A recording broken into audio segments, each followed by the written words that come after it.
ಇದೆಯಾ?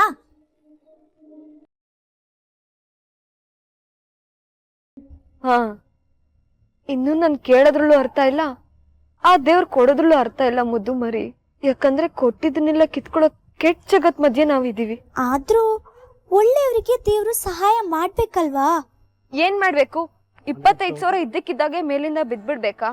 ಆ ದೇವ್ರ ಅದನ್ನ ಕೊಟ್ಬಿಡ್ಬೇಕಾ? ನಾನೋಗಿ ಫೀಸ್ ಕಟ್ಬಿಡ್ಬೇಕಾ?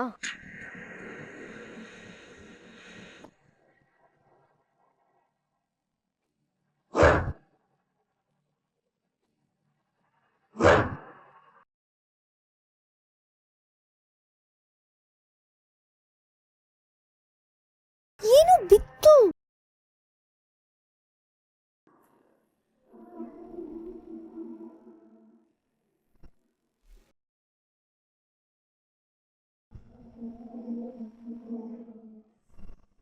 ಏನೋ ಬಿಡೆ,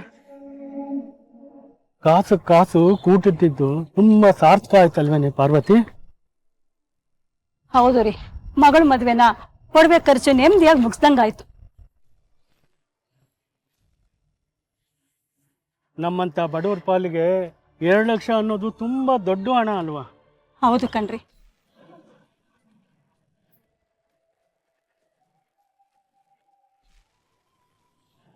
ನಡಿ, ತುಂಬಾ ದೂರ ನಡೆಯೋದಿದೆ. ಇನ್ನು ಎಷ್ಟು ದೂರ ರೀ?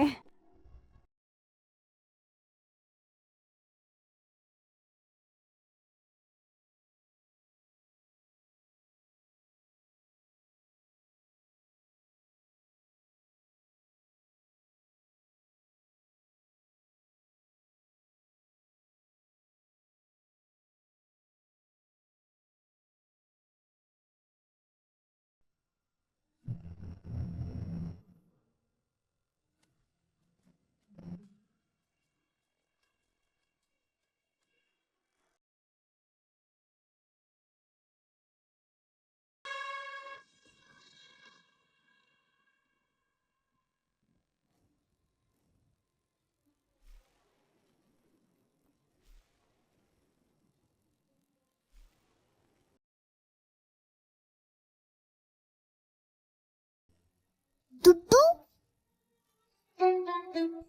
ಹೌದು ಮುದ್ದು ಮರಿ, 2 ಲಕ್ಷ ಇದೆ. ಆ ದೇವ್ರು ಸಹಾಯ ಮಾಡೇ ಬಿಟ್ಟ ಅಲ್ವಾ ಗೀತಾ? ಕೇಳಿದ ತಕ್ಷಣ 2 ಲಕ್ಷ ಕೊಟ್ಟೇ ಬಿಟ್ಟ. ನನಗ್ ಬೇಕಾಗಿರೋದು 25,000 ಅಲ್ವಾ ಮುದ್ದು ಮರಿ? ಕೊಟ್ಟಿದ್ದು 2 ಲಕ್ಷ. ಅದು ನಿನ್ ಶ್ರಮಕ್ಕೆ ಸಿಕ್ಕ ಬಹುಮಾನ ಅನ್ಕೋ.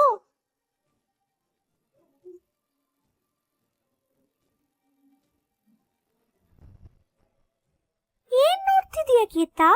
ನಡಿ ಹೋಗೋಣ. ಮೊದ್ಲು ಫೀಸ್ ಕಟ್ಟೋಣ. ನಿನ್ ದಿಮಾಕಿನ್ ಗಂಡ ಕೊಬ್ಬಿನ ಅತ್ತೆ ಹಾಕಿರೋ ಚಾಲೆಂಜ್ ಅಲ್ಲಿ ನೀನ್ ಗೆಲ್ಲೇಬೇಕು. ಕುತ್ಕೋ.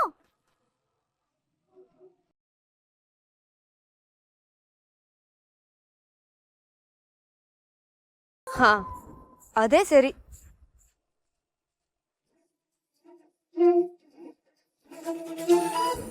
ತುಳಿ ಬೇಗ ತುಳಿ, ತಕ್ಷಣ ಫೀಸ್ ಕಟ್ಬೇಕು. ಇರು ಮುದ್ದು ಮರಿ.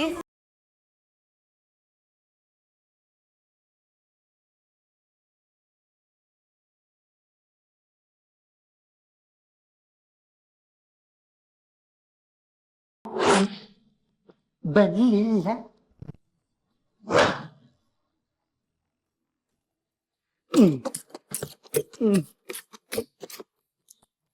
ಬಂದಿಲ್ಲ.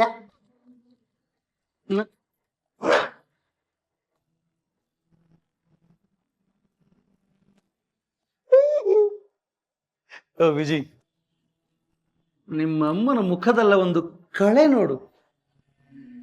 ಗೆಲ್ಲೋರ ಮುಖ ಯಾವಾಗ್ಲೂ ಹೀಗೆ ಇರುತ್ತೆ ಮಮ್ಮ. ಕರೆಕ್ಟ್ ಅಲ್ಲ? ಪ್ರತಿ ಸರ್ತಿ ಸೋತಿರುವ ನಿಂಗೆಂಗಪ್ಪ ಗೊತ್ತದು?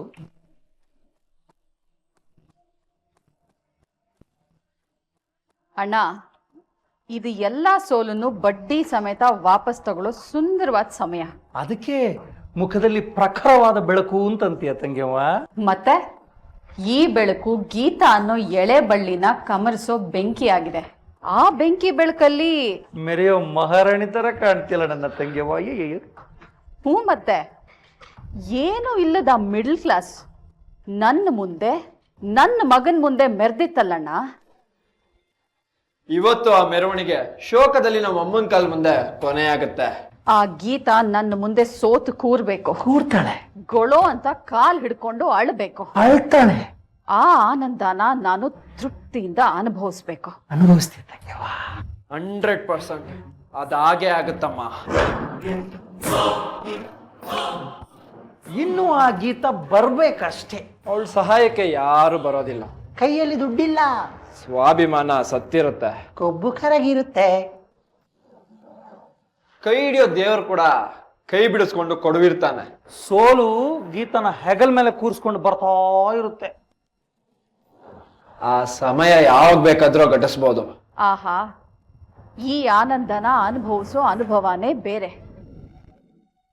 ವಿಜಿ, ಇದಕ್ಕೆ ಅವಕಾಶ ಮಾಡಿಕೊಟ್ಟು ನಿನಗೆ ನಾನು ಫಸ್ಟ್ ಆಫ್ ಆಲ್ ಥ್ಯಾಂಕ್ಸ್ ಹೇಳಬೇಕು. ಪ್ರಯತ್ನ ನಿಂದು. ಐಡಿಯಾ ಕಮ್ ಪ್ರೋತ್ಸಾಹ ನನ್ನದು. ಗೀತು ಎಲ್ಲಿದ್ಯೋ? ಕಮಾನ್, ಎಂಟ್ರಿ ಕೊಡು.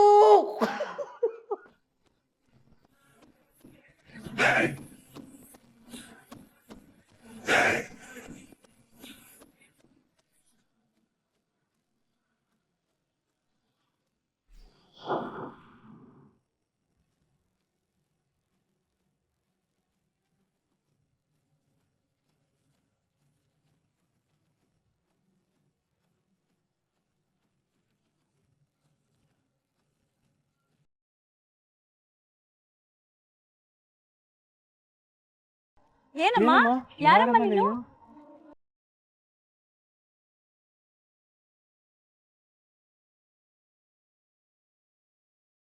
ಇದು ನಿಮ್ದೇ ತಾನೆ, ಬೀಳ್ಸ್ಕೊಂಡು ಹೋಗ್ತಿದ್ದೀರಲ್ಲ. ರೀ, ಸರಿಯಾಗಿ ಬ್ಯಾಗಲ್ಲಿ ನೋಡ್ರಿ, ಹುಡುಕ್ರಿ ಸರಿಯಾಗಿ, ತೆಗಿರಿ ಎಲ್ಲ ಈಚೆಗೆ. ಹೌದು ಕಣೆ, ನಮ್ದು ನಮ್ದು.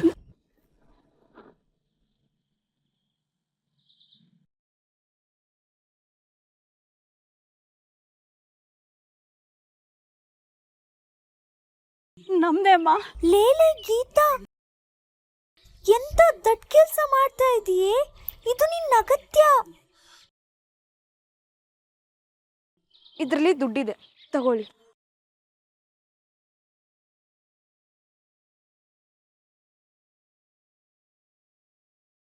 ತುಂಬಾ ಉಪಕಾರ ಆಯ್ತಮ್ಮ. ಅಯ್ಯೋ ಅಮ್ಮಮ್ಮ, ಇದ್ರಲ್ಲಿ ಎಂತ ಕೆಲಸ ಮಾಡ್ತಿದ್ದೀರಾ? ನಾನ್ ನಿಮ್ಗಿನ್ನ ಚಿಕ್ಕವಳು, ಇಂಥ ಕೆಲಸ ಎಲ್ಲ ಮಾಡಕ್ ಹೋಗ್ಬೇಡಿ. ಆದ್ರೆ ನೀನು ನಮ್ಮ ಪಾಲನ್ ದೇವತೆ ಕಣಮ್ಮ. ಈಗಿನ ಕಾಲದಲ್ಲಿ ಯಾರಮ್ಮ ದುಡ್ಡು ವಾಪಸ್ ತಂದ್ಕೊಡ್ತಾರೆ? ಮಗಳ ಮದುವೆಗೆ ಅಂತ ಕಾಸು ಸೇರಿಸಿ ಕೂಡಿಟ್ಟಿದ್ದ ಹಣನಮ್ಮ ಇದು. ಈಗ ತಾನೇ ಬ್ಯಾಂಕ್ ಇಂದ ತಗೊಂಡ್ಬರ್ತಾ ಇದೀವಿ. ಈ ಹಣ ಕಳ್ದೋಗಿದ್ರೆ ನಮ್ಮ ಮಗಳ ಮದುವೆ ನಿಂತೋಗ್ತಿತ್ತು. ಅವಳು ಸಂಸಾರ ಹುಟ್ಟೋ ಸಮಯದಲ್ಲೇ ಸತ್ತೋಗ್ತಿತ್ತು. ಆದ್ರೆ ನೀನು ಹಣ ವಾಪಸ್ ತಂದ್ಕೊಟ್ಟು ನನ್ನ ಮಗಳ ಜೀವನ ಕಾಪಾಡ್ಬಿಟ್ಟೆ ತಾಯಿ. ಅಯ್ಯೋ, ಕೈ ಮುಗಿಬೇಡಿ ಅಮ್ಮ, ನಿಮ್ ಕಷ್ಟದ ಫಲ ಯಾವತ್ತೂ ನಿಮ್ದೆ. ಇದು ನನ್ನ ನಿಯಮ ಅಲ್ಲ, ಆ ದೇವ್ರ ನಿಯಮ. ಬರ್ತೀನಮ್ಮ, ಮತ್ತೆ ದುಡ್ಡನ್ನ ಬೀಳ್ಸ್ಕೊಳಕ್ ಹೋಗ್ಬೇಡಿ. ಈ ಕಾಲದಲ್ಲೂ ನಿನ್ನಂತಳು ತುಂಬಾ ಅಪರೂಪ ಕಣಮ್ಮ. ಆ ದೇವರು ನಿನ್ನ ತುಂಬಾ ಚೆನ್ನಾಗಿಟ್ಟಿರ್ಲಮ್ಮ.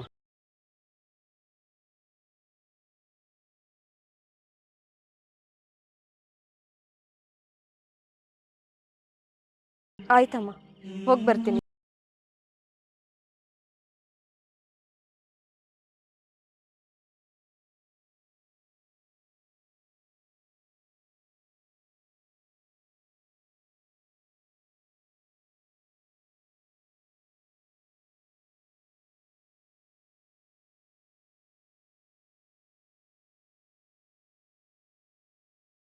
ಏನ್ ಮುದ್ದು ಮರಿ, ದುಡ್ಡು ಸಿಕ್ತಲ್ವಾ?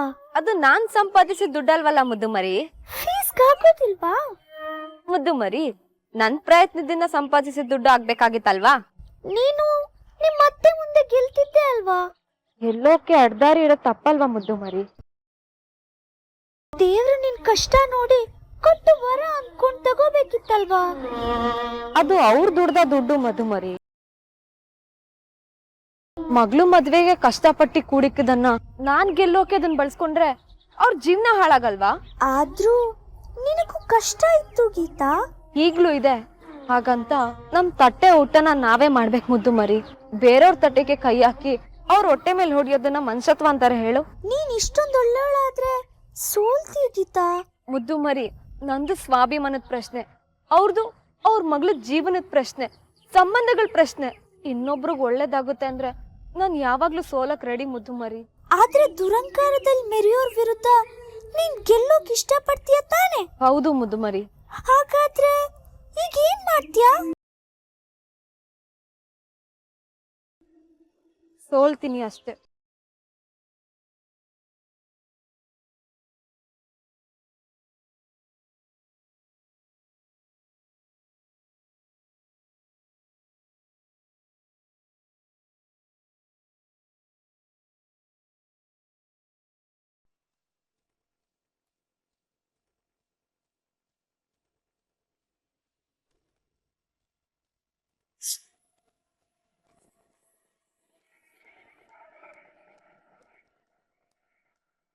ಆ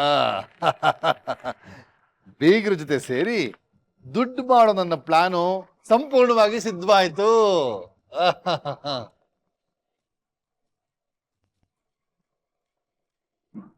ಹೇ, ಯಾಕೆ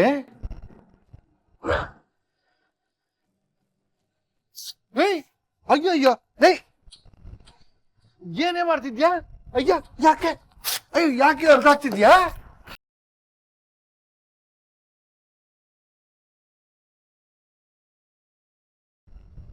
ನಿಮ್ಮ ಮನೆ ಹಾಳು ಪ್ಲಾನು ಹಾಳಾಗೋಗ್ಲಿ. ಲೇ ಲೇ ಲೇ, ಇದು ಮನೆ ಹಾಳಾಗೋ ಪ್ಲಾನ್ ಅಲ್ವೇ, ನಮ್ಮ ಮನೆ ಉದ್ಧಾರ ಆಗೋ ಪ್ಲಾನು.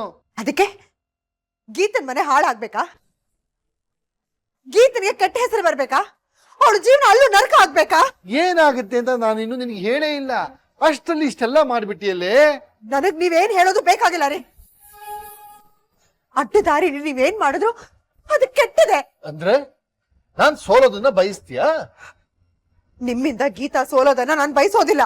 ಅಯ್ಯೋ ಹುಚ್ಚಿ, ಹರಿಯೋ ನದಿನಲ್ಲಿ ಒಂದು ಬಿಂದಿಗೆ ನೀರ್ ತಗೊಂಡ್ ಮಾತ್ರಕ್ಕೆ ನದಿ ಬಡವಾಗತ್ತಾ? ನಿಮ್ಮದು ನೀರ್ ತಗೊಳ್ಳೋ ಜಾತಿ ಅಲ್ಲ ರೀ, ನದಿ ಪಾತ್ರದ ಮರಳು ಬಗೆಯೋ ಜಾತಿ. ಅದರಿಂದ ನದಿ ನಲಗುತ್ತೆ, ಹರಿವು ಸಾಯುತ್ತೆ, ನೀರು ಹಿಂಗೋಗುತ್ತೆ.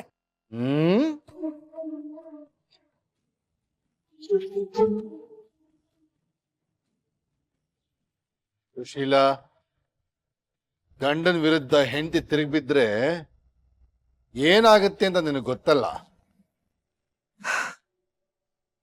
ಬೇಕಾದಾಗ್ಲಿ, ಆದ್ರೆ ನಿಮ್ಮಿಂದ ನಮ್ಮ ಗೀತನ ಸ್ವಾಭಿಮಾನಕ್ಕೆ ಪೆಟ್ಟು ಬಿಡೋದಕ್ಕೆ ನಾನು ಬಿಡಲ್ಲ. ಜೀವನ ಪೂರ್ತಿ ಸ್ವಾಭಿಮಾನ ಜೋತ್ ಬಿದ್ರೆ ಬದುಕೋಕ್ಕಾಗಲ್ಲ ಕಣೆ. ಸುಮ್ನೆ ಇದ್ರು ಸಮಾಜ ಅವಳ ಸೋಲ್ಸುತ್ತೆ. ನನ್ನ ಮಗಳು ಗೀತಾ ಏನು ಅಂತ ನನಗ್ ಗೊತ್ತು. ಅವಳು ಸೇರಿರೋ ಮನೆ ಎಂತದ್ದು ಅಂತ ನನಗೂ ಗೊತ್ತು ಕಣೆ. ಇದ್ದ ಜಾಗದಲ್ಲಿ ಕಸ ಇದ್ರೆ ಅದನ್ನ ಹ್ಯಾಗ್ ಗುಡಿಸ್ಬೇಕು ಅಂತ ನಾನ್ ನನ್ನ ಮಗಳಿಗೆ ಹೇಳ್ಕೊಟ್ಟಿದ್ದೀನಿ. ನಿನ್ಗೆಲ್ಲೇ ಅರ್ಥ ಆಗುತ್ತೆ ನೋಡು. ಓದ್ ಕಡೆ ಕಸಬರ್ಗೆ ತರ ಇದ್ರೆ ಅದನ್ನ ಮನೆ ಕಸ ಗುಡ್ಸಕ್ ಬಳಸಿ ಮೂಲೆಯಲ್ಲಿ ಇಡ್ತಾರೆ, ಮಧ್ಯಕ್ಕೆ ಬಿಟ್ಕೊಳ್ಳಲ್ಲ. ಅದೇನಾದ್ರೂ ಆಗ್ಲಿ, ಆದ್ರೆ ಇನ್ನು ಮುಂದೆ ನೀವು ಗೀತನ್ ಮನೆ ವಿಚಾರದಲ್ಲಿ ತಲೆ ಇಡಬಾರ್ದು. ಅದನ್ನ ಕೇಳಕ್ ನೀನ್ ಯಾರೇ? ಗೀತ ಸ್ವಭಾವ ಏನು ಅಂತ ನನಗೆ ಚೆನ್ನಾಗ್ ಗೊತ್ತು. ಅವಳ ನ್ಯಾಯ, ನಿಯತ್ತು, ಸ್ವಾಭಿಮಾನ ಒಂದು ದಿನ ಆ ಮನೆಯಲ್ಲೇ ತಲೆ ಬಗ್ಸಿ ನಿಲ್ಲೋ ಹಾಗೆ ಮಾಡುತ್ತೆ, ಅಥವಾ ಗೀತನ ದೂರ ಇಡುತ್ತೆ. ಅಷ್ಟರಲ್ಲಿ ಏನ್ ಮಾಡ್ಬೇಕು ಅದನ್ನ ನಾನು ಮಾಡ್ಕೊಳ್ತೀನಿ. ಇದೇ ನನ್ನ ತೀರ್ಮಾನ.